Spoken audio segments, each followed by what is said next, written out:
शादी कतना देवरा भइल चटना देवरा भइल चटना पंडित जी रउआ से प्रार्थना झूठ पर खीरा धइल जाता देवरा भइल चटना देवरा भइल चटना।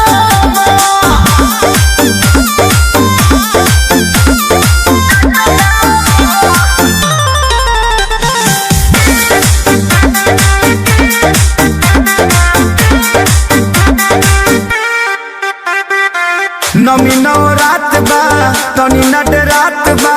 पूजा में हो जाता स्वामी घूमत मेला भइल बा झड़ेला पेन्हता कपड़ा दामी ए बाबा नमी नवरात बा तनी नट रात बा पूजा में हो जाता स्वामी घूमत मेला भइल बा झड़ेला पेन्हता कपड़ा दामी मूर्ति देखे आइल पटना बा भचर भचर बोले मुँह फटना बा देवरा भइल चटना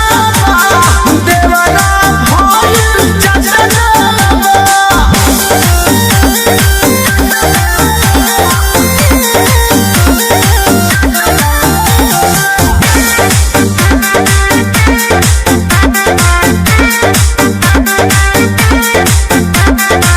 कृष्ण बेदरदी माने न खेसारी कुछो में करे बरियारी चढ़ल बदा सहारा माई के बपहारा सगर बा पूजा पाठ जारी कृष्ण बेदरदी माने न खेसारी कुछो में करे बरियारी चढ़ल बदा सहारा माई के बपहारा